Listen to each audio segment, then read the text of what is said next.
mbokk yi sa foleeru jamono Walfadjri mbégteef baax neex la ñuy am di feggowaat ak yéen ni ñu koy defee dimanche bu jot si seen émission sortie 12h jàpp 13h ñu fiy pencoo lépp loo xamante ne soxal na askan wi soxal na doxalinu réew mi ki ñu dalal tey kenn dootu ko présenté askanu Sénégal muy Gaston Mbengue ñu bàyyi Gaston mu nuyoo ba noppi ba pare nag laataa ñuy tàmbali Gaston dina ma wax ñaata casquette la am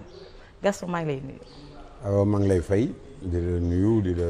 di kontaan ci ñëw bi nga ñëw aussi fii ci sama kër seet si ma ci émission bi nga xam ne sortie tey moom def nga sortie dalal ak jàmm. jërëjëf Gaston Xaali Mbengue ni ko ñeneen ñëpp di waxee Gaston tey daa changé look tey chapeau la ñëwee ak ñun ba pare laataa ñuy ñëw ci loolu lan moo indi look bu bees bi tey. non mais lii du look bu bees ci look yi la bokk rek xam nga Gaston moom day solu rek dafa bëgg nag lu baax lu set. lu civilisé. wala profilu premier ministre bu bees bi ñuy ut fi mu nekk da ngay postuler. non postuler wu ma et puis xam naa ni man du ma politique wu ma daanaka bugguma benn poste premier ministre rek ministre rek chargé de mission benn laa ci buggul. man li ma bëgg rek mooy réew mi dal li ma bëgg rek mooy que am naa ku ma bëgg am naa ku may supporter am na ku yàlla dogal mu nekk ci réew mi muy le président Macky Sall moom laa àndal. di ko supporter di ko jàppale ci liggéeyam nag ci nu ma ko mënee ci sama liggéey parce que nekkuma ci gouvernement nekkuma ci assemblée nekkuma ci fenn foo xam ni décret wala arrêté moo fay def. Gaston xam nga man nag lan laa dul mën a dégg tey jii. politique gu ma du ma politicien. ndax fi mu nekk nii casquette promoteur bi sax mun naa wax ne moo gën a suufee fi mu nekk nii que casquette homme politique bi fi mu nekk nii. waaw loolu la ñëpp defe ni parce que nag dama intéressé wu ci sama réew. ndax réew mi ñun ñëpp ko bokk xam nga réew li ñuy wax ni yonent bi sax sallallahu alayhi wa sallam sax daan na politique ci façon am ci liggéey réewam donc politiciens yi fekkee ni loolu lañ ko jàppee ñëpp ay politique mais nag politique wu ma pour ami poste rek di meeting ak di def yooyu mais nag am naa sama dëgg goo xam ni gëm naa ni dëgg am naa dëgg du mën naa feq ci li ma gëm et li ma wóor mooy lépp lu ma xalaat ci luy jëmale réew mi kanam dinaa ko wax lépp lu ma xalaat ci luy yàq réew mi dinaa ko dénoncer. politico mais far nga ba mu fës. mais far garaaw far c'est légitime yàlla tax day far moo tax mu jël yonent bi sallallahu alayhi wa sallam def ko gën di mi def faral ko mu gën nu ñun ñëpp far moom garaawul ku ne am nga droit far am naa droit far ak le président Macky Sall. politico mais yaa ngi wër plateau télé yi itam di ko défendre. waaw di ko défendre pour bañ réew mi yàqu parce que attends su ay nit taxawee rek di ko attaquer. ouvertement ci loo xam ne du dëgg du yoon bokkul sax ci civilisation parce que kuy wut dara kuy wut place su Macky Sall war nga ko mën a respecter parce que ëllëg ak si biir su la fa yàlla tegee da ngay bëgg ku la respecter. mais ku ko respecté wul fii ñëpp jox nañ ko cëram. non opposition bi respecté wuñ ko am na ci ñoo xam ne ci naka lan mooy manque de respect bi pour yow manque de respect mooy taxaw jot di gis naa fi par exemple bërki démb ku mel ni Barthélémy Diaz ak Pape Ngagne Ndiaye mais ni mu doon attaqué le président Macky Sall di ko yàkkalu ne bugg il ne mérite pas sama toogandoog moom mais moom su ko li ñuy wax su ko Macky Sall refoulé wul moom warul refoulé Macky Sall et puis waroon na ci seet papaam bi nga xam ne ku yiw la Jean Paul Diaz ma nga toog ci wetu Macky Sall moom su refoulé Macky Sall su ko rejeté papaam rejeté wu ko. mais li olof di wax naan golo su yabee ñay xawma lan ci doxin wala. ban doxin. mais Macky Sall doxin yu muy dox bu civilisé parce que ñoom lu ci mënti am tamit ils ont cheminé ensemble. oui d'accord ànd nañu xamante nañu seen mais biir fii Sénégal ñëpp a cheminé ensemble. mais nit day am yar aussi am correction xam nooy waxee pour ëllëg ak si biir mais doo pervertir xale yi pervertir jeunesse bi ci ay gros mots ñun kenn daxuñu génne ay gros mots taxaw di wax Ousmane Sonko demoon na sax ba changer complètement mais fan yi par exemple. taxaw du ma signé ay pacte parce que sëriñ si lii ñi koy signé lu kenn yónni wu leen nag suñ leen yónni woon gëmuma leen tel yooyu ça va pas nit ñi fii Sénégal ay sa ñun ñëpp benn la suñu doom yi ñooy sëy ëllëg il faut ñu xam ni politique bi day jàll day passé gis nañ fi Senghor ak ñi mu àndaloon Abdou Diouf ak ñi mu àndaloon Abdoulaye Wade ak ñi mu àndaloon képp ku fi doon defin wu bon wala lu ñaaw tey yaa ngi traîner ci mbedd yi fii. mais est-ce que Sénégal du xamuñu ku dóor ku fay la ñu xam. ku dóor ku fayu la ñu xam nga bañ a fayonte rek ku la am na loo xam ne jarul fayonte affaire réew mi nga xam ne ñëpp ko bokk jarul fayonte sooy fayonteel ci ay idée mais taxaw di agressé. mais suñ la attaqué wul si ay idée est-ce que ay idée ngay tontoo. mais attends mais un président la. ndax Gaston yow ni ma la xamee ak sa fula ak sa fayda ak sa personnalité. yow Gaston ku la def léegi nga defante kook moom léegi. ku ma def léegi ma defanteeg moom mais du ma defanteeg institution. lan mooy institution fii un président ci de la Sénégal République un procureur un commissaire de même un policier institution du ma. mais suñu amee comportement boo xamante ne yemoowul. mais wala bootuñu dayoo bi nga xamante ne jox nañ leen ko ci seen titre yooyu wàccee seen bopp ba yemook askan wi également. mais de façon kooku moom kenn du ko wax le président Macky Sall xëy na am na ñoo xam ne ñu ngi ci réew mi ak ñu fi masoon a nekk sax te loolu yàgg na ci réew mi Abdou Diouf koo gënoon a yiw mais da daan ànd ak ñoo xam ne dégg nga maam vraiment yàq nañu sax ñoo yàq réew mi Macky Sall koo gën a yiw nit mënu koo gën a yiw mais xëy na nag aussi mënoo yiw ni ñi ma àndal ñi dañuy yiw c'est bien vrai man toujours ma ni waa APR manqué nañu générosité manqué nañu yiw da ngay dem ba ci yàgg sax nga ni ñii xëy na bëgguñu président Macky Sall ñi ci ëpp du ñëpp de xëy na am na tuuti yoo xam ne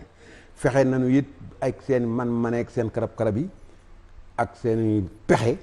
ba président Macky Sall sax da ngay defe ni kii tayul sax li muy def moo ko tey yaakaar mën naa am moo ko tey mais man pour man teyu ko. yow yaakaar nga ne Macky Sall ñi ko jege dinañu génn di ko waxal loo xamante ne waxu ko wala di jëf loo xamante ne santu leen ko ñoom ñëpp da ngaa mas a dugg benn kër ministre ba fekk fa beneen ministre am xaritoowu nu ñoom ñaari ministre yoo gis ñuy ànd rek ñu ngay fexeel keneen suñu seen pexe jubee ñu wàññeeku taxal ko wat ak ñun bi nu nekkee xale nekk suñu kër Louga su ministre yi daan ñëw di seet sama papa ñeenti ministre ñooy bokk oto Aline Badara Mbengue Karim Gueye Guiabert ñoom ñëpp dañuy ànd ñu ñëw Louga ñooy bokk oto yeneen oto yi topp seen ginnaaw toog ci kër gi di waxtaan nekk benn mais léegi fii dootoo gis député yu ànd doo gis ministre yu ànd ñoom ñëpp ku ci ne yaa ngay soxore sa morom yaa ngay wut noo rawee sa morom suñu àndee rek ñu ngay jéem a fexeel keneen pour yàq ko suñu ko yàqee ba pare tàqali ko war. waaw léegi ñi yore comportement yooyu ndax mën nañoo jàpp ne askan wi la ñuy liggéeyal ndax liggéey luñ seen bopp. mais ñooñu seen bopp la ñuy liggéey luñu Macky Sall liggéey luñu askan wi parce que tey mais man mënuma comprendre d'ailleurs le président Macky Sall commence à parce que ku dul juum amul nit ku dul juum amul yàlla rek a dul juum ku dul def erreur amul. mais erreur yi mi ngi bëgg a bëri ci moom. moom waaw mais actuellement nii li ma sentir. su fekkee ni dañ koo liggéeyoon wala taxale ko sago wala yooyu yokk li ma sentir mooy lépp jeex na parce que tey mi ngi commencé waat di reprendre parce que man mënuma comprendre awa nga am ku mel ni Amadou Ba am ku mel ni Boun Abdallah Dionne am ku mel ni Mimi Touré am ku mel ni ay Matar Cissé Omar Youm ay Aly Ngouille Ndiaye nga jël leen yëpp defandoo ci benn sac teg leen fee te ñu wóor ni ñii say nit loolu ci man xam naa leen bu baax parce que man ku ma seetlu nga nar a yàqal Macky Sall dama lay dénoncer mais ñooñu loyauté la ñu àndoon Macky Sall bon ñoom yàqkat mais est-ce que du sañ ay nit dong la moo tax nga leen di défendre man aw ma nit man Sénégal bon waaw Sénégal yëppay sama nit Sénégal laa àndal Sénégal yëppay sama nit mais c'est que tey ñooñu liñ leen di jiiñ ay kii dafa bëgg sa place mais ku bëggul place Macky Sall da ngay ànd ak moom loyal ak moom ba mu jóge fi ak mais nit ku ne am nga droit am ambition nit ku ne am nga droit ni ëllëg ak si biir bëgg naa nekk lii mais tant que le président Macky Sall est là je vais rester loyal ak moom te ñooñu loolu noonu xam nga kenn du taxaw ñemee taxaw di wax ne ay Boun Abdallah dafa bëgg lii wala dafa bëgg laa même ñi ci def ñëpp mais nag man nga am sa ambition et Macky Sall sax am na ambition day wutal ambition ay nitam ci yoon le président Macky Sall bi mu amee lu ko naqari ci PDS ñu bëgg koo tooñ bëgg koo dëkkal fu mu dëkkul moom sax au moins ngor la fa jaay dafa génn bàyyi leen ak poste ndomba tànk yépp mu bàyyi ko ak ñoom dem wutali boppam mais ñii kenn tooñu leen ñoom tooñunu kenn dañ leen a génne tey nag président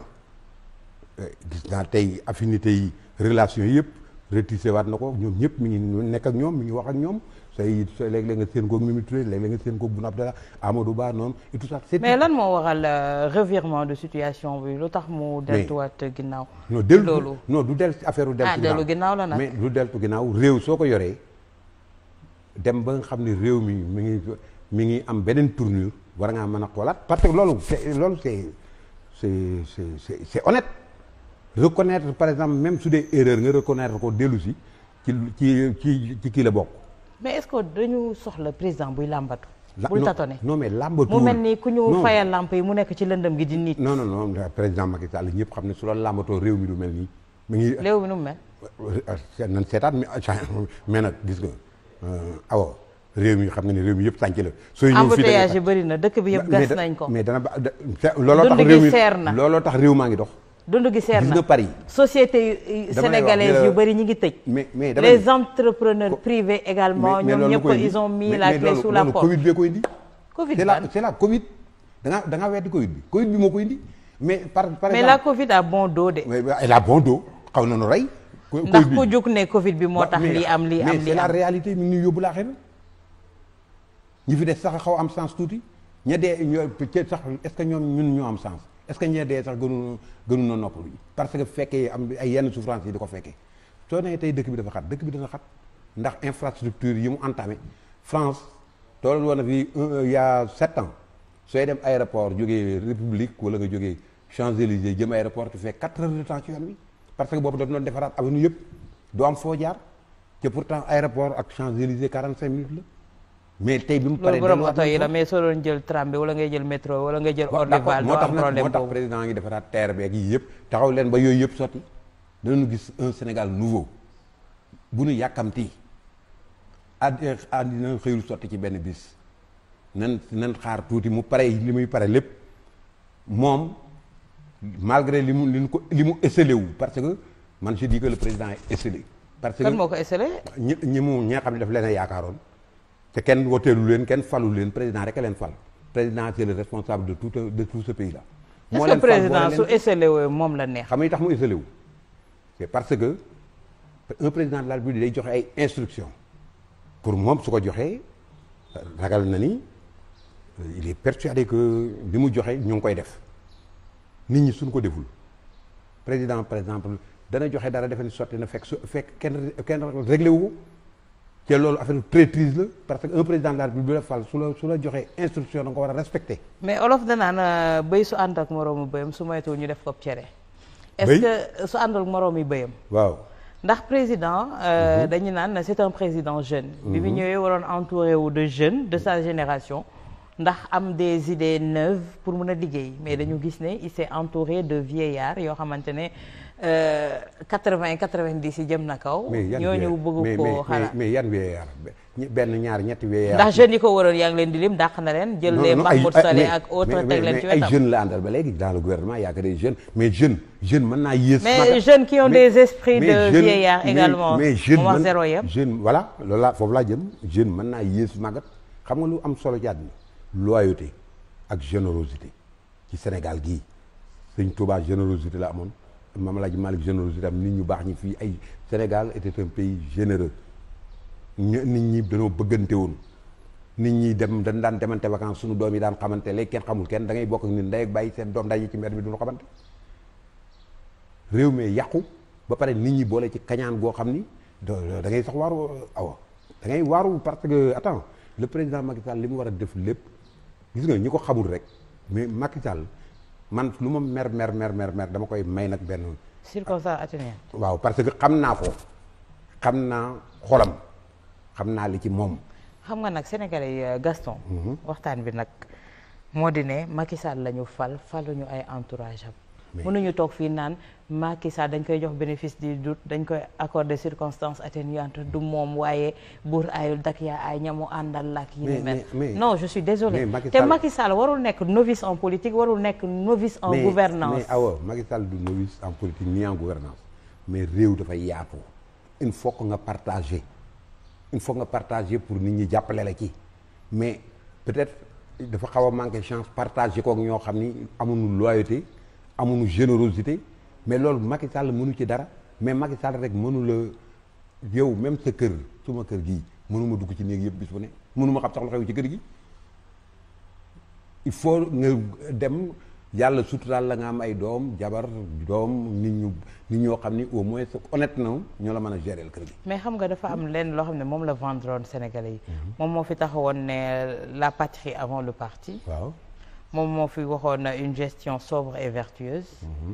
tey doxalin bi c'est tout autre. c'est-à-dire.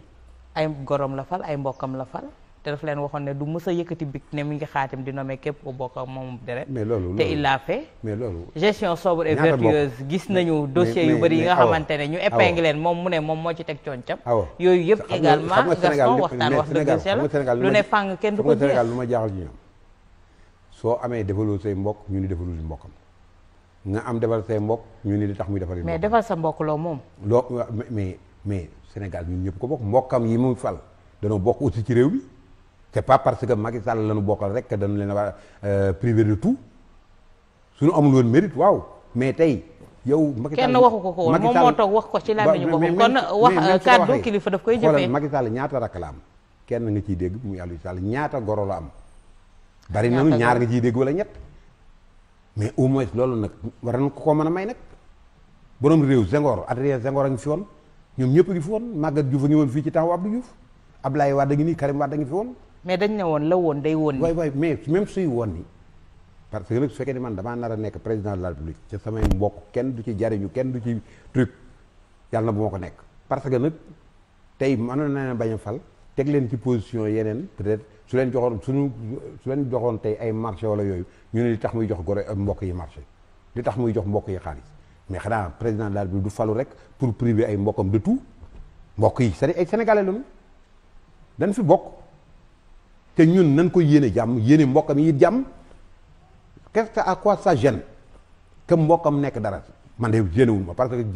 mënunoo tax ba du ma liggéey li ma war a def maa ngi koy def fii man maa ngi nii ànd ak Macky Sall li ma koy defal ay mbokkam sax defaluñ ko li ma koy defal ñi mu fal defaluñ ko man wóor na ma. te en retour. en retour bon rien. xaaroo ci dara. xaaruma ci dara. Gaston mag dina fecc ci yàlla naa. mais xam nga lan laa ci xaar damay dellu si maa ngi ñu ci doon waxtaan léegi ci la sëñ Babacar si waxoon rek Macky réew mi ku fi yàlla teg nañ ko jàppale Macky Sall yàllaa ko fi teg su yàlla tegoon sax dof dañ ko war a jàppale waxante bi mu fi tegalee ni ñu jaay bu tudd Macky Sall jàppale li ma ci xaar di ko gis mooy mu liggéeyal ma réew mi ba nga xam ne sama doom yi su ma fi jógee it danañ fi fekk ñoom xëy na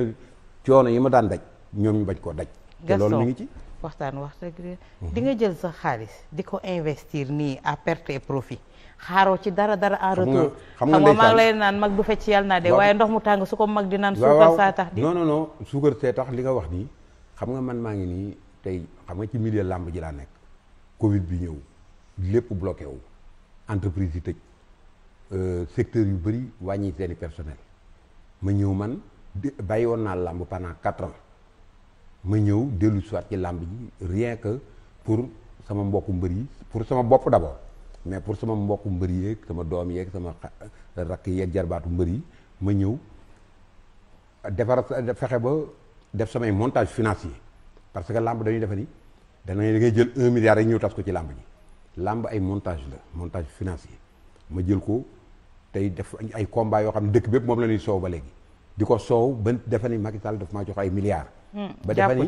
ba defe ni dañ maa jox ci fond Covid 19 jàpp ci barke Serigne Bamba defuñu ci dara man maa def samay montage xam nga montage yi li ma ko defee damay dogal ay njëg pour mën a jaay samay combat parce que sponsor en terme de sponsoring la mi ngi mel ni baykat bu ji gerteem di xaar mu taw tey Balla Gaye su ñuy wax Balla Gaye jox naa ko ñeenti combat ñëpp toppoo 500 millions 600 millions ci Balla Gaye rek yeneen mbir yi ñii 100 millions ñii 80 millions ñii 120 millions mais ku ci ne. mais Balla est-ce que du actionnaire ci sa entreprise. non. ci combat am du ci gagné doublement. non man du ma def les retombées man du ma def yooyu dama lay jox sa avance ñu dem CNG nga signé soo bëree ba pare ñu jox la mais tey avance yi may jox. bokkul ci sa entreprise. bokkul ci soo leen di tëgg combat awuma benn nitu lamb buy bokk sama entreprise kenn fii laa ko waxee ci télévision bi. su amee yàlla bu ma ci fekkee benn lamb dara amu ci mais nag am naa audace parce que il faut être audacieux oser jël ay risques jël naa ay risques joxe avance taxaw tey jina ci la moo tax sponsor yi oui parce que Balla Gaye est un lutteur qui vend Eumeu Sène est un lutteur qui vend ay ñoom genre Bombardier ñoom ñëpp ay Boy Niang tout ça sont des lutteurs qui vendent dama ko teg pour am produit bu ma mën a jaayee di yaakaar nag yàlla fekk si ma ci parce que fii kenn mënu fi dara ku yàlla dimbali rek a fi nekk mais du état li waa milieu làmb defe ni dañ ma jox kenn joxuma ci dara muy le président Macky Sall muy kenn joxuma ci dara man ku ma jox rek xanaa sponsor yi ci sponsor yi dañ ciy trouver seen compte kenn mayuma gratuitement c'est des budgets de communication ma ñëw proposer leen espace boo xam ni c'est am na solo pour ñoom parce que il faut ñu communiquer qui ne communique pas ne vend pas ñu ñëw am confiance ci sama liggéey comme bi ma fi jëkkee nekk ay orange yi yëpp ñëwoon c'était personne ñoo tax ñu sama liggéey moo sérieux woon ñu gëm ko gëm projet bi ñëw di ci bokk parce que suñu ci bokkul budget de communication bi dafa danañu ko dugal feneen. mais sponsor yu bëri mën nañ ñëw jàppale la ndax dañuy naan nitu président Macky la. ba tey kooku sax chance la aussi chance la parce que nitu président Macky la ku ci xool mais ñeneen ñi nekkul nitu président Macky nekk ay prometteur nag man waxuma ñeneen man nga wax. mooy 2 poids 2 mesures bi ñuy bañ dama ni man nga wax man maay jaay sama yëf ba may jaay ca tamu Ablaye Wade laa ëppoon ni sponsor te musuma ak Ablaye Wade je pense que nit ñi suñuy sponsorisé. qualité la ñuy sponsorisé. boobu la Sénégal neexoon. boobu la Sénégal neexoon. tey la Sénégal gën a neex. tey la Sénégal gën a neex c'est-à-dire Macky Sall li ma koy ñaan rek yàlla na nitam ñi soppeeku mu am ndimbal. nit ñi gën a avant ñuy ñëwaat ci foofu balaa ñu génn ci làmb bi ndax sa làmb gu mujj gi askanu Sénégal ñëpp doon ko xaar boobaak léegi yàgg na lool wàccaay gi yàgg na lool. bu mujj bi waaw mais mënoo ci dara yooyu mbiri yàlla la man Covid 19 bi dama dem benn semaine bii di ñëw la làmb ji cas yi yokku nit ñi day yokku bi nu gouverneur wooyee wax ak ñun ñu comprendre. boobu nag kaas nga fu nekk bañ fëgg ci table. non le contraire. Gaston non le contraire gis nga bi nu arrêté booy yi 2 semaines avant. parce que booy yi la ñu jëkk arrêté foofu j'avais pas compris ma casse parce que dañu waxi sécurité ci réew warum ñu ni sécurité tax defuñu lii manque de sécurité réew mi manqué wul de sécurité parce que tey su gars yi activistes yi génnoon léegi ñu sécuriser dëkk bi mënoon nañu wax yeneen truc que Covid bi la vraiment tax na ñu arrêté comme ñun bi nu gouverneur wooye loolu la wax affaire Covid bi teguñu ci baat dañ ko accepté parce que ñi doon dee bari nañu et tout ça tey am na ñoo xam ni ñoom ku mel ni Pape Fall ñoo 2 ans yi nii ñu reporté seen lamb 3 fois mais loolu lépp Covid bi il faut ñu gëm yàlla aussi accepté ko tey yàlla wàññi na Covid bi yàlla na jeex ak jàmm tey ñu ngi nii recommencé nañu tey ci dimanche yi damay tëgg le 1er janvier damay tëgg combat bu mag a mag Balla Gaye 2 Bombardier donc ak yeneen ñuy ñaan yàlla 2022 bi yëpp yàlla tàqali noog feebar bi ba sunu lu ñu fi lal yëpp taxaw et pourtant làmb nag ay goro ci nekk ay ñu mën a muñe ci nekk Covid bi buy soog di door président Macky Sall ni day génnee 1000 milliards gars yi di réunion partout secteur yëpp secteur du tourisme ñu leen di jox ay centaines de millions transport noonu yeneen culturel noonu yeneen noonu làmb kenn joxu ko dara te pourtant làmb siiwal làmb mooy stabiliser réew mi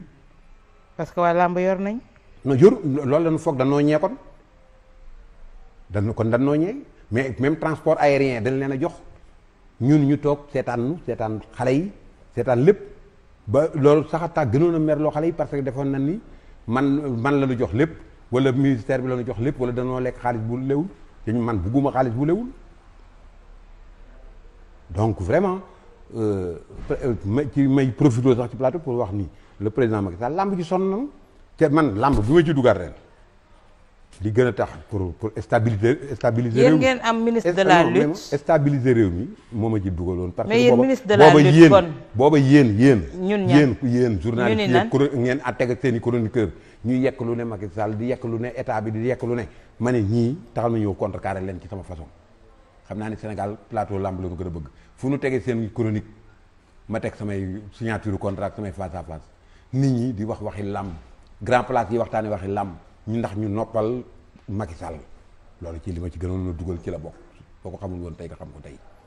kon yow li nga doon agité wu yëpp. pour yéen laa doon contrecarré mais ñun soo ñu contrecarré ñun duñu opposition. mais yéen yées opposition.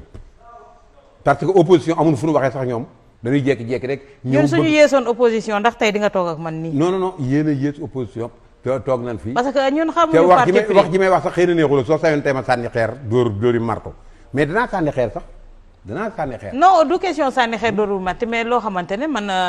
su amee benn wax bu ñuy wax loo xamante ne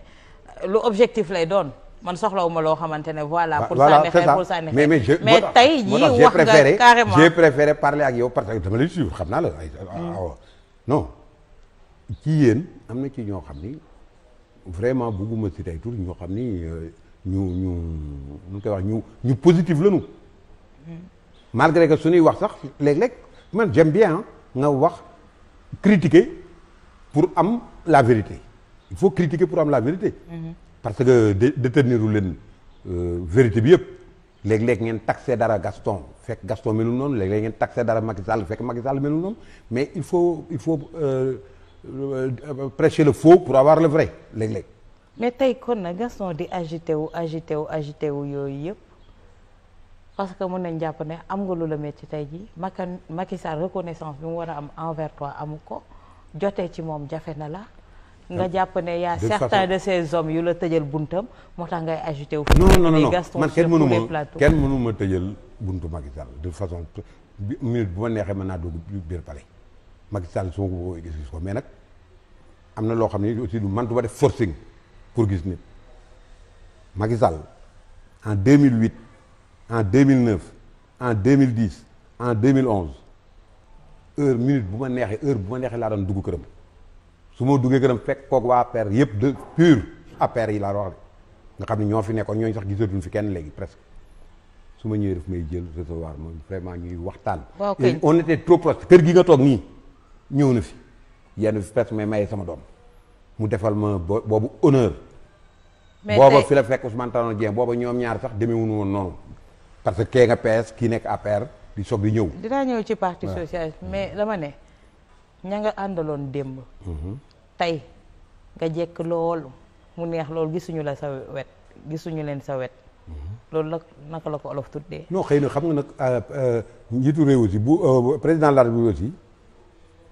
du yëfu ordinaire de man xam nga man lu ma jàpp dama ne xëy na nit su ko yàlla def président un chef d'état wala di la def buur day simi sa mbubb ma solal leneen da ngay nekk keneen xëy na sax doo ko bëgg mais keneen ngay nekk. du parce que maa doon ànd ak président Macky Sall en 2028 en 2008 en 2009 que tey Macky Sall nekk beneen Macky Sall parce que tey institution la président damaa war a mel na mel bu ma neexee gaaree sama oto ci buntu këram dugg mu di ma gunge ba ci mbedd mi su lay amoon des ambassadeurs bokkul booba Macky Sall ordinaire la woon citoyen kese léegi Macky Sall chef d'état la boo xam ni beneen mbubb nag la ko yàlla solal kooku mbiri yàlla la tey mënoo ni li nga nekk. mbubu buy wane benn suprématie envers ton peuple. non pas suprématie envers ton peuple. par rapport à son discours. comment ça non Macky Sall vraiment nit ñi ñooy changer ay discours am wala bëgg koo. fu ñu changer discours am lu ne fàng caméra yi nar a jàkk nga yëkkati say kàddu wax. fu ñu ko changer mais lu mu wax waxu fi lu rey waxu fi lu kii yéen a koy interpréter ni ngeen ko bëgg a interpréter mais li muy wax ju positif lay wax yéen nag yéenay bëgg mu waxe ko nii. wala ngeen jël seen i interprétation mais moom la muy wax lu mu gëm la. mais tey jii ñu ñëw ci parti socialiste. parti socialiste fi mu nekk nii da ngeen rëppeel seen tànk ci kanamu Macky Sall pieds et mains liés jébbal ko seen bopp. non jébbal ko soo wax c'est-à-dire pacte la bu ñu signé man bokkuma parti socialiste bokkuma APR man dama libre de tout le temps. mais mastodonte bu toll ni parti socialiste. non tey ci laa jëm. ñun ñu juddu gimmi fekk parti socialiste ak yi ni mu ne ci laa jëm. Macky parti socialiste muy AFP muy APRO muy yeneen parti dañu signé woon seen pacte pour def Benno Bokk Yaakaar Benno Bokk Yaakaar bi ñu ko defee nag aussi yàlla moo fekk mu teg Macky Sall ci bopp réew mi kon de fait moo war a jiitu ndax yàllaa ko jiital te it Macky Sall est très généreux parce que tey parti socialiste muy AFP muy yeneen parti ku ci ne la mu waxoon ak yow mi ngi koy def tey jël na Sénégal ñaata institution fi am ñeent yoo xam ne mën ko méngaleeg politique président de la république au conseil Aminata Mbengue nekk fa nu mu tuddati fële assemblée nationale Moustapha Niasse nekk fa tey gis nga tey conseil économique et social Idrissa Mburok Sow fa nekk donc voilà donc tey séddale na. kon mooy bii bukki buy ñuul buy sàmba. non waaye léegi askan wi dans tout ça. mais askan wi mais ñooñu fa nekk ci askan wi lañu bokk. askan wi nag ñëpp mën noo jiite. minorité bi. mais minorité bi mënunoo jiite ñoom ñëpp il faut que ñu am ku leen jiite te ñi leen jiite ay sénégalais lañu ay nit lañu. mais pacte bi Gaston pacte parti socialiste ak président Macky Sall pour benn mandat bi da woon mais dafa mel ni cër yéen neex. non ngeen jeexul parce continuer que ko Ousmane Tanor Dieng yàlla na ko yàlla yërëm fekkee ne deuxième mandat bi te moom moo ci d'accord ak président Macky Sall compagnonnage bi continuer ba fi Ousmane Tanor Dieng génne àddina yàlla na ko yàlla xare àjjana Aminata Mbengue nga toppoon ci moom ñu jël ko def fet mu nekk fa defaguñu congrès bis bu ñu defee congrès aussi. kon fi mu nekk parti socialiste naax saay nii. non naax saayul mi ngi tudd parti socialiste moo tax naax saay ñàkk naax saay moo tax tey nga. tur bee fi des de mais c'est que parti socialiste yooyu yëpp yu bëri xam nga tey Macky Sall le président Macky Sall mais il respecte li mu waxante yëpp. fekkee naa ko un jour à Louga par exemple mu ni ñu jëm kër Thierno Bachir Tall mu teg Aminata Mbengue teg Moustapha Diop teg Mamour Diallo ni leen yéen ñaar dénk naa leen Aminata Mbengue topp leen ci ginnaawam loolu maa ko fekki bërki démb ci investiture yi bi nu demee Moustapha Diop mooy coordonnateur parce que c'est le maire de Louga mais ba nu defaree seen liste ba pare ba Aminata Mbengue taalatoo ñibbi si Dakar Mamour Diallo def liste parallèle am mais Moustapha Diop lu mu def trahir Aminata Mbengue trahir le parti socialiste trahir Benno Bokk Yaakaar jël ay nitu boppam rek teg fa ci liste bi tey y a trop de problèmes à Louga te du moom rek ñu ngi wax ni Moussa Sy def na ko fii ñu ngi wax ni keneen def na ko ñooñu nga defee ne Macky Sall la ñuy jàppale tey ñu bëri tey def nañu liste parallèle borom liste parallèle yi sax laa gën a gëm ni ñooy jàppale Macky Sall. parce que Macky Sall wax na ne moo cautionné liste parallèle yi. non kon moom moo njëkk a féewatle. non moo cautionné waxul ni moo cautionné liste parallèle xëy na am na ci yu mu ni ànd na ci mais moo pas liste parallèle yëpp mais li wóor ba wóor daal mooy am na ci ay fait yoo xam ni fu mel ni Louga gëm a dëkk moom affaire traîtrise moo fa am ci lu ma wóor parce que Moustapha Diop suñu doom la kon duñ ko yéene lu bon man dama ko daan jël di ko wax demal sa bàjjan. mais est-ce que tey yaakaar ngeen ne parti socialiste amati na benn poids électoral bi. mais parti socialiste ci parti yi. est-ce que du li leen daal mooy ku ñaanee sa ndono sa ndeewin ñaaw non am na poids parce que Macky Sall respect bi mu jox parti socialiste jox ko nit il respecte bien le parti socialiste teg jox leen seen cër nag man ma xam ci dara c'est-à-dire que ñi ci ànd ñi mu àndal di def ay groupe WhatsApp des républicains man groupe WhatsApp des malfaiteurs sax laa ko tuddee parce que man Gaston Mbengue mi nga xam ni ku ndaw ku tuuti. da ngeen waliyaan si nag lu ñu leen def ngeen war a nangu man waliyaan si mooy ku tuuti di jàppale président Macky Sall ñu defar seen WhatsApp toppoo Gaston Mbengue mi Macky Sall yi jox mel ni man Macky Sall dafa maa jox WhatsApp groupe baa ngi nii ñoom ñëpp liir nañ ko ñu ni groupe des républicains signé Métoire ba ma ko woowee téléphone Paris la ko fekk dafa weddi lépp ni ma ñun ñoo mel nii grand ñu la ko ñun ñoo mel nii da buggante wuñu mais man lii danaa ko fayal sama bopp Métoire moom wax loolu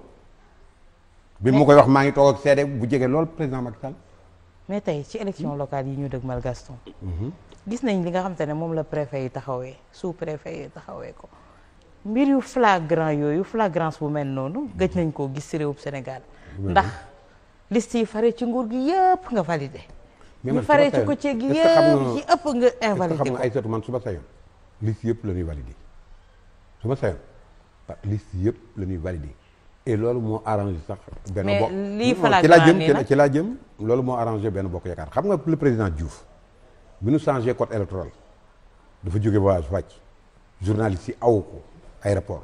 yéen ñëpp ngeen taxaw posé ko question mu ni leen code électoral bi lii ñu ngi ciy def du ma ci changé virgule noonu la ko bàyyi parce que xëy na booba su wuyul woon journaliste yi egg palais ñu soppi xel mi parce que ay soppikatu xel danoo bari ci réew mi yow sax yow mën ngaa bëgg dara ci sa biir njaboot bala ngay egg sa kër dajeeg seytaane bu soppi sa xel te seytaane yi danoo bari ci réew mi moo tax président Diouf ci aéroport ba la ne du ma ci changé benn virgule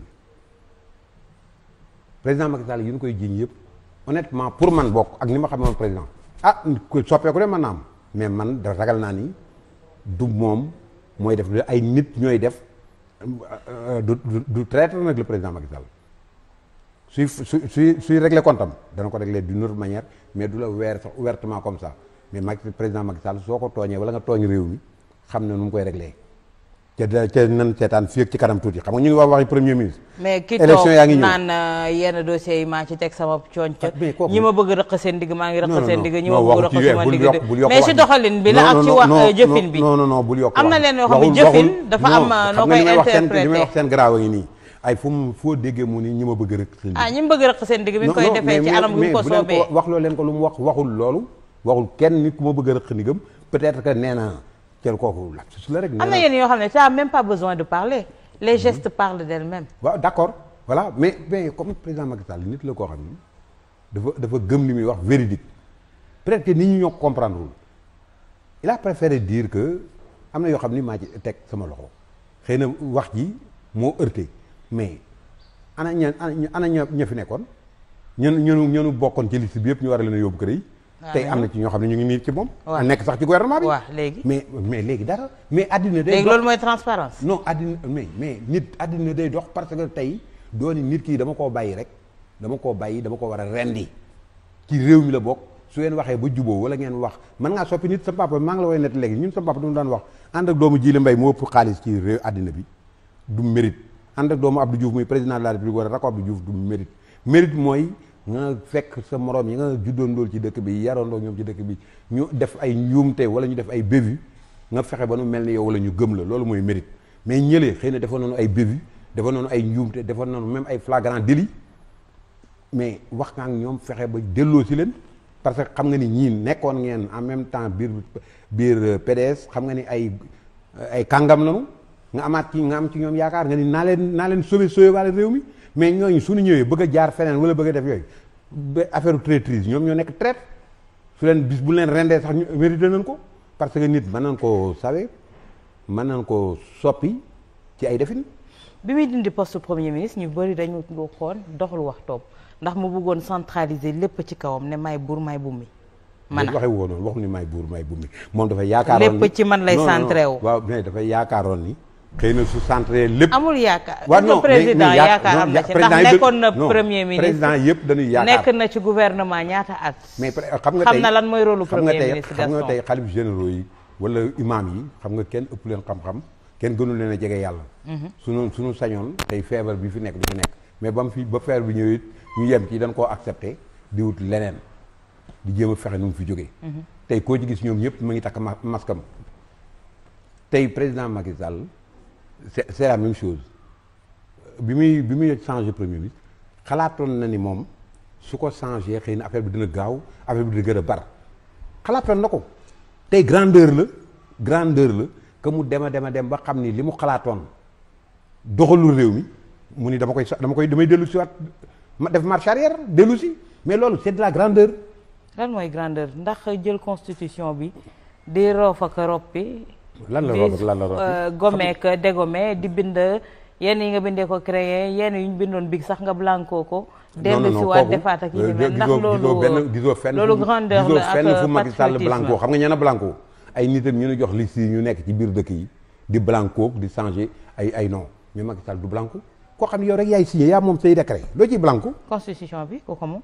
mais constitution bi réew mi ko moom. waaw mais moom mooy gardien bi. waaw. il est le gardien de la bi nag lu ñuy constitution xaar ci lu mu moom. ciy def moom mooy gardien de la constitution bi respecté na it constitution bi sénégalais yi ñoo yàkkamti léeg-léeg ñu yàkkamti wane benn yàkkamti koo xam ni mënunoo yàkkamti nag ba def loo Macky Sall ay bébi réew la yor constitution lay sauvegarder kenn mënu ko paraxee ba mu def ci loo xam ni dégg nga maam ëllëg ak si biir parce que yéen li ngeen di jéem mooy pousser ko à de grosses erreurs ba pare nag toog di ko joobee. li taxul mu dindi poste premier ministre bokkoon na ci coow li amoon ci biir APR. ndax ay tur la ñu cité woon ne ñii ñoo war a nekk premier ministre peut-être pour bañ a tas parti ndax parti bi xam nañ ne dëgëragul. mu ne xaaral ma soppi ko Macky Sall booba ñii ñoo nekk premier Macky Sall booba am le meilleur des premiers ministres yi Sénégal ma am. Boun Abdallah Dionne nekkoon fi de ak sa loyauté son travail et tout. waaw ki defoon acte d'allégeance. waaw ki jébbal woon ci sëñ bi. waaw ba tey jébbalu sëñ Tuubaa fi di jébbalu kon jébbalu dafa baax lu sacré la tey moom dafa jébbalu am na sëriñam ca Touba ba pare ñëw jébbalu ci président Macky Sall daf mu nekk Baye Fallam njàng mi ñëpp am na jàng mais teewul mu jébbalu ndax loyauté. lu ñu wax Mimi Touré mi ñuy wax. même lu arrangé wul askan pardon Mimi Touré mi ñuy wax Mimi Touré koo gën a loyal amul parce que su loyal ba tey dem na yoonam. léegi kan mooy ñëw kon bun mooy dellu si wala Mimi ñëwaat. Macky Sall rek a xam kuy dellu si kuy ñëw. parce que sa sago kuy dellu si. ñoom ñëpp ku ci ñëw baax na l'essentiel soo ñëwee na nga loyal liggéey pour réew mi. déedéet Gaston bu mu wax loolu. non am na ñenn ñoo xamante ne yow jàpp nga ne ñooy yàqal mais président ñiy liggéeyal président waxal ne kenn moo ci ñëw mais fii ñi fiy liggéeyal président bari nañu. Boun Abdallah kenn gënu koo liggéeyal président Mimi Touré kenn gënu koo liggéeyal président Amadou Ba kenn gënu koo liggéeyal président ñoom Aly Ngouille Ndiaye kenn gënu Omar Youm koo gënoon a ko jege président mais seytaane fépp la am. ñan ñooy seytaane yi. mooy ñi ko wër ba pare nag. ñaan du ma tudd tur. nga xam nañu seen bopp nag. mais ñi ko wër APR. Gaston li nga man dama la mës a xam nga nekk un guerrier. waaw mais ak lu ma nekk guerrier du ma tooñ. guerrier la tooñ nag mais waxal turi. mais tey ndax fuñ la woowee nga ñooñu tudd dëggal naa nga seen bëgg. tur parce que ñooñu ay kàngam la ñu woon ay liggéeykat ay ñu gëm président Macky Sall la. ndax Mahmoud Saleh ci la bokk. Mahmoud Saleh ma nga ca wetu Macky Sall doo ma tudd lu ay tur ma nga ca wetu Macky Sall di ko liggéeyloo xëy na la muy def xëy na la muy liggéey xëy na convaincre na Macky Sall. mais kaddu yi nga xamante ne yëkkati ko ndax kuy liggéeyal président di ko jàppale. bis bu demee ba président Macky Sall loolu convaincre ko parce que président Macky Sall nee naa la nandite la am na xam-xam. nandite politicien la. bis bu demee ba mu wóor ko nii Mahmoud Saleh woo keneenoo kii li mu koy defal baaxul dala fay jëlee ni yekk bu forox. Mahmoud yàgg na fa de. ca man Boun Abdallah mi nga tudd man dama kontaan ci li ko fi Macky Sall jëlee woon xam nga tax. Boun dafa toog ñetti at feebar di dem France di faju ji te Boun suñ ko doon dugal ci bàmmeel sax day ànd ak Macky Sall day supporter Macky Sall yéene gi mu amoon ci Macky Sall mu feebar ci feebar jaral lu ko muy lâché Macky Sall di defi leneen. moo tax man bi ko Macky Sall génnee dama ni alhamdulilah rabbil alamin parce que xam naa ne Macky Sall xam na ni Boun Abdallah duñu ko mukk bàyyi ma dem mu ne naa ko génne ndax mu faju ji tey Boun Abdallah mi ngi sant yàlla wér na tane na kenn amul kuy xalaat di ci moom dara dee nag yàllaa ko yor leneen yàllaa ko yor tàggee nañ ko fi pourtant ci dara jotu ko tey mi ngi nii noppalu na Macky Sall may na ko occasion mu dem noppalu ji faju ba wér tey mi ngi nii tey mën na gën a rendre Macky Sall sax lu raw ab poste premier ministre parce que tey il a les capacités physiques d'abord parce que intellectuel moral moom amoon na ko mais physique bi ko manqué woon santé bi ko manqué woon retrouver na ko donc Macky Sall da ko rendre service pour defar ko loolu. ci 2019 yi kañ liggéeyal na ko su ko liggéeyee mooy fay bi est-ce que du delloo si waat ko. non liggéeyal na ko ndax moo fi taxawoon ne 58% juróomi candidat way dem looloo am. non waaw d'accord. wala day gisaane mais Mimi Touré moom Boun Abdallah ñoo bokk dëkk Gossas jaay xarit demal nañ bu bëgg leen a féewale ci Mimi Touré koo gën a loyal amul Mimi Touré parrainage bi yëpp moo ko amee loon président Macky Sall liggéeyal ko liggéey bu rëy lu ma fekkee xaw na noo rey benn guddi man ak moom fii ci buntu conseil constitutionnel suñu bakkan yàlla rek a nu sauvé keroog bi ñuy joxe résultat yi moom moo taxaw liir ko Amadou Ba mi ñuy wax nga xam ne jiñ nañ ko fi lu ne Amadou Ba koo gën a loyal Amadou Ba man dama koy sax yërëm léeg-léeg parce que Mariama Macky Sall bu ni ku baax wala ku mën a liggéey rek mais léegi nag ñooñu fooratuñu ci kanamu Macky Abdoulaye Daouda Diallo moo teg tànk Mahmoud Saleh. mais Abdoulaye Daouda Diallo mi ngi liggéey. waaw mi ngi liggéeyam bis bu Macky Sall gisee ni liggéeyul wala mu tooñ Macky Sall da ko fiy jële mais actuellement mi ngi liggéeyam. c'est-à-dire Sénégal ñoo buggul ku nekk ci posture. soo amee posture bari noonu mi ngi mel ni man mii rek làmb ji sax. kenn maa fi ëpp noonu yow sa fara tax fi mu nekk nga bëri noonu. maa fi ëpp noonu ci làmb ji pourtant li ma fiy def xam naa ne du ma ni kenn mënu ko fee def mais daal man la yàlla jàpp teg ma fi tey ma nekk di def loo xam ne dégg nga maam nan la ñuy noonoo sax ak yow da ngaa yor. man mais loolu moo ma jaaxal ndax man yoruma li nu yaakaar ci man defuma ko li nu yaakaar ne ñu ngi ma koy defal kenn defaluma ko te pourtant li may def kenn defu ko fi. waaw léegi nag ñu ñëw. modestie à part. lan mooy seen problème ak. Ousmane Sonko yéen parti au pouvoir ndax jàppaa naa ne opposition bi yéen amatu leen opposant waaw foofu danaa ci doon Ousmane Sonko rek mooy seen opposant fi mu nekk nii Ousmane Sonko sénégalais la war naa mën a bëgg am na ci droit mais li mu foog ndax dégg naa ko bërki dem mu ni ku bëgg am dara sax da ngay saaga Ousmane Sonko ko ma sa dégg mu saaga Ousmane Sonko kenn saagawu ko fi bu mu non pardon dag ma laaj su ma paree nga tontu man kañ du ma tontu damay kenn victimiser wu ko moom mooy victimiser boppam kenn soo dégg ko saaga Ousmane Sonko wala boo xëy na su amee benn nit wala ñaari nit te moom li muy saaga ëpp li muy yekk Macky Sall en tant qu'institution moo ëpp mais tey su taxawee toppoo ku bëgg dara sax da ngay saaga Ousmane Sonko. vraiment man gars yi yéen a def promotion am di. nga ni Ousmane yéen a def promotion. mais promotion non moom moo defal boppam. Ousmane toog rek tëb di saaga non il a été intelligent. wax ak tontu il a été intelligent. fekk na ay nit ñoo xam ni mënuñu débattre ñi mënuñoo génn jege président Macky Sall di ci jariñu te kenn ñi mu wuccee tontu parce que ay morom Ousmane Sonko gi bi li tax duñu demal ci plateau yi nangoo dajeeg ñoom sax ay face to face ñuy daje toog ñu wax mais moom la ñu bàyyeeg terrain bi muy wax lu ko neex.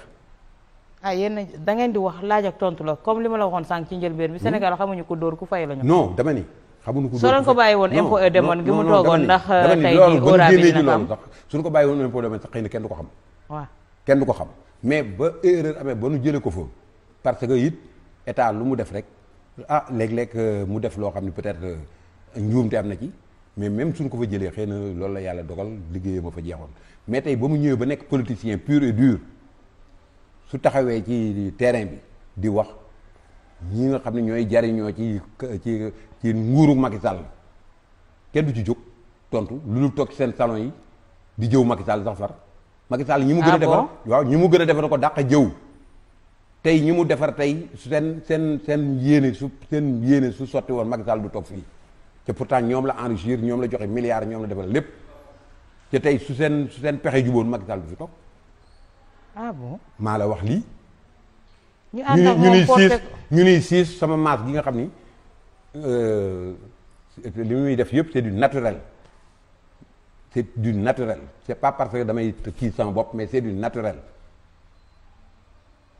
ëpp leen mérite fop ñuy homme d'affaires man bi may am milliardaires yi fi nekk tey ci Sénégal gi bi may am 1,76 kenn amu ci 100 000 ñoom ñëpp nag laa wax kenn amu ci 100 000 am na ci ay milliardaires yu fi nekk yoo xam ni ay ambulants lan woon sama boutique lañ daan denc seen sac su police di leen dàq. kan ñan non bari nañu fi xam na ñoom. waaw doo ma ci jox ñenn rek comme ça ma dem def ak ñoom sorti laaj leen seen. jaar bari na dinaa ci wax sama benn doom boo xam ne par exemple moom dafa liggéey dafa ay pexeem la ko moo ko jox xaalis du ma ni état ko jox ay pexeem a ko jox xaalis xëy na wala xëy na ay parce que ñun ñëpp ay pexe la ñuy dundee mais nag yàlla na fekk mu nekk pexe moo xam ne pexe ku jub la ku ci mel ni sama doom ak Tayrou Sarr sama buntu place loolu la leen nii. borom teere waaw. police léeg-léeg mu ñëw mu dàq ko ba léegi it xam na ko fu ma gis père li nga ma defal li ma sa jabar defal tel reconnaître yooyu. fi mu ne ñi jege Macky Sall ñan ñoo ci nekkoon boutique mbagg. mais ñoom ñëpp ay non ñoom nekkul woon boutique mbagg sax leen tane woon ñoom nekkul woon dara c'était des insignifiants kenn xamu leen woon Macky Sall leen génne wane leen ñu xam ko ba pare ñoom ñoo yéenewul Macky Sall jàmm. waaw tey ñoo lay biir mbagg. tey moom koy ëpp nañ ma mbagg sax direetul ma mbagg ca tey jii ma lay wax. homme d'affaires yi fi nekk homme d'affaires yi bari nañ fi man ku ma gën a nekk homme d'affaires Sénégal man bi may nekk homme d'affaires bi may yore sama kër bi may dugg avion bi may dem di business yi kenn nekku ci woon business ñoom ñoo xëy rek ñëw ñu jox leen marché ñu taxaw rek ak ay milliards tey ñoo fi riche kenn amu ci woon 100 000 ak 50 000 bi may fi nekk ñu ngi may dégg ñoom ñëpp moo tax moi je marche la tête haute et pourtant kenn ëpp ma problème j'ai trop de problèmes mais nag sama ngor moo ma gënal taxaw tey di yuuxu tey xëy na yow kenn mënu laa génn kenn mënu laa jéggi rek ndax da ngay poser ay questions yoo xam ne soo ci tontuwul sax da ngay incriminer sa bopp il faut nga obligé tontu ji sinon da ngay incriminer sa bopp mais man li may wax ñëpp xam nañ ko Sénégal xam nañu fekkee nañu démb fekkee nañ tey mbëru làmb yi ñuy jiiñ ay nervi yi nga xam ne kenn du ci nervi non kenn du ci nervi xam nga léegi nervi pardon. Gaston non ma xam nga maa ci engagé. may dégg kaay ci nervi yi kaay. waaw léegi da may bàyyi maagale nga continuer ci nervi. maa lay déglu mbëru làmb yi nervi amu ci léegi nag ku rëy ànd ak homme politique ñu defe ni mbëru làmb ba mais mbëru làmb yi tey ñoo amee oto yu rafet yi ñoo amee kër yu rafet yi ñooy amee jabar yu rafet yi. ñenn ñi une infime partie des lutteurs. non ñoom ñëpp ba pare ku ci amul. une infime partie non mais ku ko ci amul sax. parce que ñaata licenciés ngeen am plus de 4000 licenciés ñan ñoo ciy ténor yi ñan ñoo fës ci lamb bi également loolu problème la dama ni même su nekkoon 1 million de licenciés xam nga susciter espoir dafa baax réew mi même soo mën la jox ñëpp liggéey fexeel ba dañuy am yaakaar tey mbiru làmb ji tey ñëpp ci am yaakaar ku ne yaa ngi yaakaar ni da yow di dunde yaakaar rek dal na xel làmb ji loolu mooy forum c'est-à-dire tey Tyson Yékini Balla Gaye mën nañoo am xaalis mën nañoo am lu ne mais tey seen rakk yeeg seen jarbaat yi fi nekk ñoom ñëpp ñu ngi aspirer di susciter yaakaar donc loolu rek dafa doy. mais toog ci àddina boo xam ni amoo benn yaakaar looloo bon. li nga xam te ne itam bokk na ci li attiser tension bi tax na langue politique bi jax tax na ñëpp jug taxaw. rawatina kilifa diine yi taxaw ne charte de non violence les activistes également charte de non violence. troisième mandat bokk na ci li ñuy inclure ci charte bi ne su président Macky Sall ne defuma awma troisième mandat sax mais troisième candidature loolu mooy indi jàmm ci réew mi. qu'est-ce qu'il attend pour le faire? mais ñoom c'est pas ñoom ñooy instauré ci réew mi ñoom duñu constitution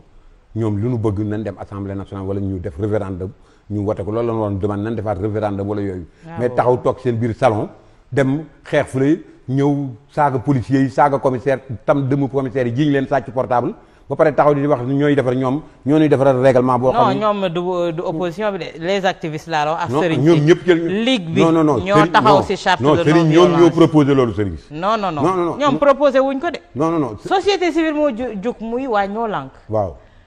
religieux yi itam jug voilà waaw muy ligue islamique bi ñaari kuréel yooyu ñoo fi jug ci charte de non violence bi te nee nañu charte de non violence bi li koy jëmmal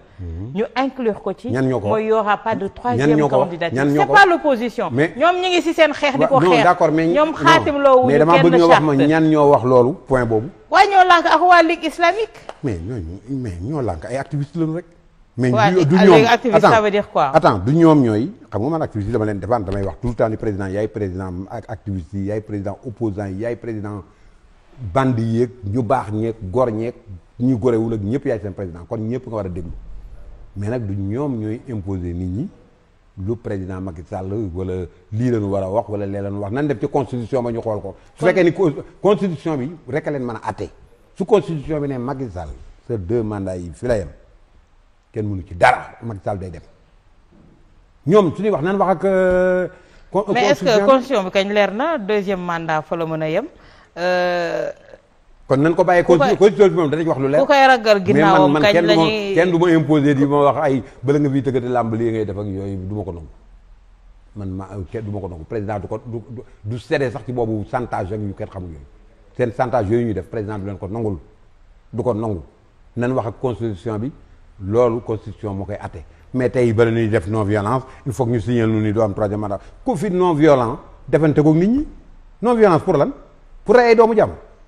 teew say doom duñ ko fekkee say doom nga feneen ban non violence ay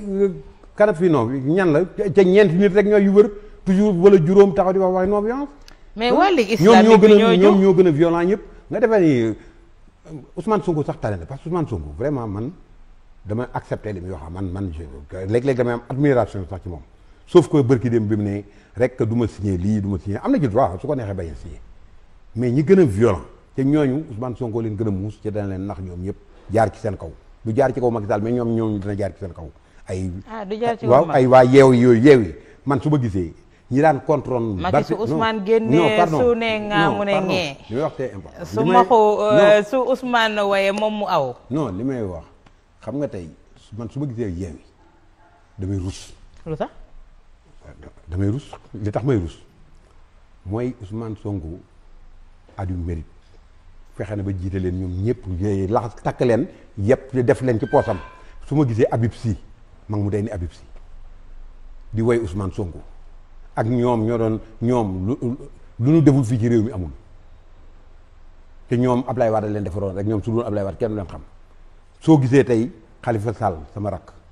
topp ci yéen a ko bet di sànni ko waaw non même ba eggaguma tax mais tax ma àggale nga soog may kii bul yàq demal tey ñu taxaw di wax lu ne ñuy taxaw fekk nu mu tuddati Barthélemy Diaz yàlla xam ne man papaam la rus sax ndax papaam nit ku baax la waaw nit ku baax la mais yow sa papa su nekkee ci biir palais bee am fa bureau nga war a am looy seet wala nga seetaat nag sa bopp nag parce que ñun ay sénégalais lañu. mais du affaire de famille affaire de. mais ay sénégalais lañu dafa am ngor xam nga yow mii am na loo xam ni doo ko wax mukk ci famille bi nga bokk am na loo xam ni doo ko wax am na loo xam ni da nga koy jombale sa bopp parce que nit day jombale boppam lenn te it nag attends tey bugguma wax sax mu mel ni ay affaire racisme la wala yooyu mais nag attends réew mi tey soo compté 100000 mbéngee na nga fi 100000 njaayee na nga fi 100000 jóobee na nga fi 100000 faale na nga fi 100000 ñangee na nga fi 100000 saale na nga fi mais Diaz mëtuñu fi 100 mëtuñu fi 100 wax dëgg rek mëtuñu fi 100. mais qu'importe mais de toute façon ak fu ñu nee Diaz on regarde sa carte d'identité nationalité sénégalaise point. tey kooku suñu c'est pas important ñooñu suñu leen taaloon tey du wàññi dara du leen wàññi dara ñoom mais tey ñu bëgg a taal réew mi te it baa ngi lay yëgal benn ñi nga gis ni taal nag loolu c'est très grave. mooy li ñuy wax ne président Macky Sall loolu lay def ci réew mi mooy wàllu waaso gi. maa ko wax man waxuma waxi wàllu waaso parce que man du ma waaso. ci la ñoom ñëpp ku ci ne ñoom ñëpp ku ci ne ca nguur gi gënu nekkoon PS gënu nekkoon ñoom ñëpp ku ci ne yaa ngi say tool ci àll bi bay bàyyiwunu mbay mi ak paysans yi bàyyiwunu mbay mi ak kaw ko yi ñu dem bay seen bay ñoom ñëpp ku ci ne yaa ngi sa tool muy Barthélémy Dias ñoom ñëpp jógee seen tool fii soriwul. waaw dañuy liggéey. jëluñu politique def ko métier. xam nga nag lu ma bañ lekk pépét nan aider nit ñi nga xam ne amuñu wala baykat yi ñu dem bay ñoom lii lañu opté. mais ñi ngi embauché. lu ñu embauché lan la ñu embauché. lu mu néew créé nañ entreprise embauché ban emploi la ñu créé créé wuñ fi dara bu ñu toog ne bëgg a nax nit ñi xel bëgg a nax suñu doom yi ci xel kooku duñ ko nangu li ñuy wax yëpp gëmul mais am nañu mérite jug taxaw di défendre la patrie et le peuple seen bopp la ñuy défendre ak seen devenir. kon Macky Sall tamit boppam ak devenir am la doon défendre. Macky Sall xam na ndax boppam ak devenir am su doon défendre boppam ak devenir am day toog ci wetu Abdoulaye Wade rek ba jot li muy jot. parce que yàlla gën a neex toog ci wetu Abdoulaye Wade. non parce que nekk à la remorque ak di dawal camion bi bu jël li muy jot parce que yàlla tuddoon na ni Macky Sall dana nekk président de la République kenn mënu woon a fexe ba du ko nekk keneen ku yàlla tudd na ko nekk da nga ko nekk mais da koo nekk ci ngor dafa toog ñu nar a xawi suturaam nar a xawi kii mu génn. comme ñeneen ñi rek. ñeneen ñan. comme classe Ousmane Sonko gi. Ousmane Sonko kay di génn. Barthélémy Dias. Barthélémy Dias moom Barthélémy fu mu génne Barthélémy Dias boppam a tax muy daw li muy def nii boppam rek la. du keneen Khalifa Sall xoolal Barthélémy Dias. Khalifa Sall nuñ ko def non Barthélémy Dias Bougane Gueye Dany xeex nañ fi xeex bu metti maa leen atte mu taxaw ay indi ay garde corps am ak gros bras taxaw nii oto yi fii ci buntu seen TV yëpp nañ fi jógee keroog maa ko fekk bureau bi. waaw sa rakk Bougane Gueye Dany moom fan la féete ci yéen wala ci ko jéegi. kan Bougane mi ngi fi c'est que nit ñee ko diaboliser et puis bon gëm na li mu gëm nee na gëm na boppam gëm na li mu gëm mi ngi koy def kooku c'est pas interdit nit am ambition aussi c'est pas interdit. tey bi nu taxawee nii reconnaître ko mi ngi topp yoon tey ba nga Cour suprême man Bougane vraiment man comme ni nga ko waxee sama rakk la bon na heureusement sax mu teel a génn Yewwi parce que toll woon na ci foo xam ne su toppoon waa Yewwi ci saaga yi ba mu fa génne ba tey déggatoo mu saaga déggatoo mu def dara mi ngi teg lépp ci yoon. soo ngeen waxalee dëgg rek am seetlu. teg ci yoon boobu est-ce que du loolu moo arrangé président Macky Sall. man de su ma sayoon sax mu dem ca président Macky Sall. Gaston Mbengue ma jaajëfal. su ma sayoon mu dem fa parce que de Bougane il s'est fait tout seul liggéey fexe ba créer emploi yu bari su yàlla tuddee ci moom leneen dana ko am mais taxaw di àndandoog nit ñoo xam ni dañ lay rey rek dañ lay rey dañ lay dugal ci musiba man su ma sayoon tey même su demul ci président Macky Sall mu dem toog ci liggéeyam bay jàpp liggéeyam toppatooy employé. maa ngi lay jaajëfal. maa ngi lay gërëm yooyu itam di la sant di kontaan naa lool quand même. kontaan naa maa ngi lay gërëm di la sant. jërëjëf Gaston Mbengue ñu jaajëfal ko bu baax a baax yaakaar naa ne kenn dootu ko présenté ci espace public bi ci boor yëpp yi mu féete di ko jaajëfal bu baax waaye di jaajëfal équipe technique bi ma àndaloon bu baax léegi Ibou Guèye Pape Samb ma leen di jaajëfal bu baax a baax Dieyna Dabo Ba ci montage bi ma koy jaajëfal waaye tey ki ma habillé di Charles René Fall from Dubai voilà ma jaajëfal ko bu baax a baax naa ci waxaat xam nga su ngeen jógee ki leen habillé ngeen koy gërëm. non man sama xarit. waa sa xarit sama collègue. waa sa collègue sa xarit nga koy gërëm.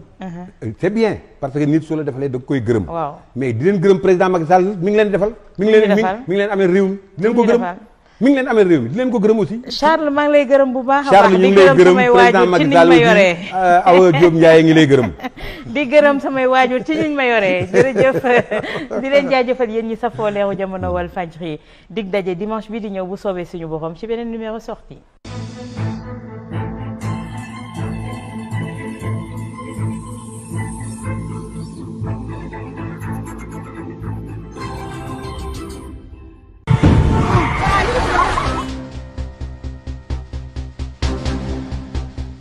seen patron tuddul Sidy Lamine Niass tuddul keneen c'est le peuple sénégalais c'est lui qui vous paie mooy ki leen di jëmale kanam